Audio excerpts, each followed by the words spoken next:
Voilà, un an après la chute du régime syrien, je vous laisse découvrir ces images qui nous parviennent en direct de Damas et de la célèbre place des Omeyyades. Bonjour David Delos. D'ailleurs, si on ne disait pas que ces images dataient du jour, on pourrait croire qu'elles sont celles d'il y a un an, parce que la masse de Syriens qui viennent célébrer est quasiment la même. Il y a un an tout juste, l'histoire de ce pays basculait. On le faisait vivre en direct à nos téléspectateurs. C'était le 8 décembre 2024. Il va rester évidemment marqué dans les esprits, la chute de ce régime. Qu'est-ce qu'il s'est passé depuis? Alors le bilan, il est très mitigé, extrêmement contrasté. Alors il y a le côté positif et plutôt spectaculaire d'ailleurs, hein. Le grand retour de la Syrie dans le concert des nations. Il ne faut pas oublier que le pays était un paria de l'arène diplomatique depuis quasiment 15 ans, depuis l'éclatement de la guerre civile en 2011. Beaucoup pensaient que c'était impossible, mais il faut bien reconnaître que Ahmad al-Shara a réussi à rendre son pays à nouveau fréquentable. En un an, il s'est rendu à Riyad, à Ankara, il a été reçu à Paris et même à Washington, même s'il n'a pas eu droit à l'entrée avec le tapis rouge par l'entrée principale de la Maison Blanche, mais c'est quand même un tour de force quand on se souvient que le président syrien est un ancien djihadiste dont la tête était mise à prix par les services de renseignement américains.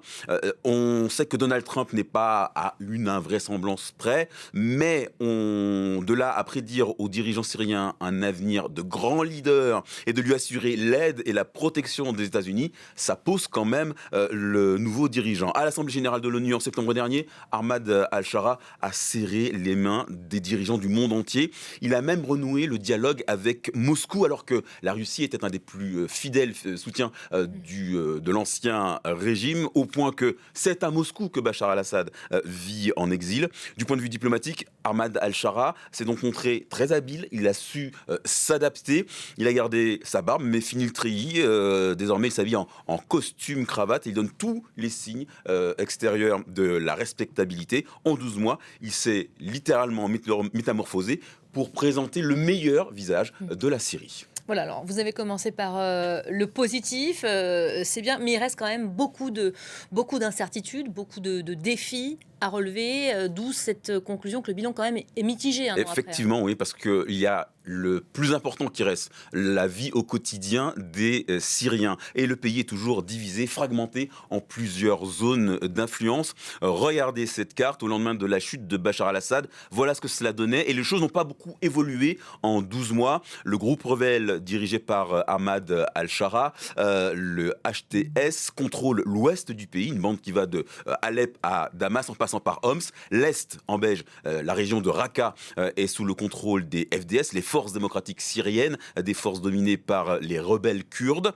En orange, au nord, de larges zones sont sous la coupe de rebelles soutenus par la Turquie. Et puis en vert, les zones que contrôlait le régime de Bachar al-Assad et où se trouvent encore des fidèles du dictateur déchu. En gris, on voit des poches de résistance du groupe État islamique. Alors ce morcellement, c'est une des séquelles de la guerre civile. Et sur le terrain, ça se traduit par des affrontements, une instabilité chronique alimentée par des rancœurs tenaces. Les Alaouites, la communauté dont est issu Bachar al-Assad, eh bien, les Alaouites sont victimes de meurtres, de pillages, d'enlèvements en série depuis le début de l'année, au point qu'ils ont manifesté par milliers il y a tout juste 2 semaines pour dénoncer des violences qui ont fait 1700 morts. Ça, c'est le décompte de l'Observatoire syrien des droits de l'homme. Certains spécialistes estiment que ce bilan est sous-estimé, qu'il avoisinerait plutôt les 5000 morts. Sur le plan intérieur, c'est donc un échec pour le nouveau régime. C'est également assez révélateur du double visage de celui qui est certes censé aujourd'hui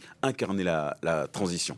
Alors qui dit double visage justement, dit a priori programme caché. Quel est l'objectif d'Ahmed al-Shara ? Alors lui, il le martèle. Officiellement, ce qu'il veut, c'est la stabilisation de son pays, d'où la main tendue aux pays occidentaux, qui ont accepté de lever les sanctions contre la Syrie, bouffée d'oxygène donc pour la population qui souffre de l'effondrement de l'industrie, de l'effondrement de l'agriculture. Ahmad al-Shara les incite, les occidentaux, à venir investir en Syrie, à financer la reconstruction. L'Arabie Saoudite, le Qatar, la Turquie ont eux déjà promis des contrats pour une trentaine de milliards de dollars. Les occidentaux, eux, rechignent toujours à venir signer des chèques. Dans le même temps, Ahmad al-Shara doit composer avec les éléments les plus radicaux. Dans son propre camp, ce sont des djihadistes convaincus. Il résiste à son autorité, ce qui explique sa vision assez autocratique du pouvoir. Le président, par par intérim dirige par décret. La Syrie n'a toujours pas de parlement. Il y a bien eu des élections en octobre dernier, mais seuls 7000 électeurs triés sur le volet par le régime ont pu voter. Et les régions kurdes et druzes étaient exclues du scrutin. Il n'y a toujours pas de Premier ministre. C'est Al-Shara en personne qui tranche lorsqu'il faut arbitrer. Ce qui fait dire aux connaisseurs du pays que les maîtres ont certes changé, mais que le système, lui, est toujours le même. Al-Shara a beau présenter le visage de la respectabilité, ce sont toujours des religieux armés qui règnent sur la Syrie. En fait, celui qui a promis unité et stabilité laisse s'instaurer au fur et à mesure une république islamique autoritaire, une autocratie qui vise à terme à l'élimination des minorités. Alors certes, c'est vrai, la Syrie célèbre aujourd'hui la chute de l'ancien régime, pas forcément l'avènement du nouveau, et la fête a un goût d'incertitude.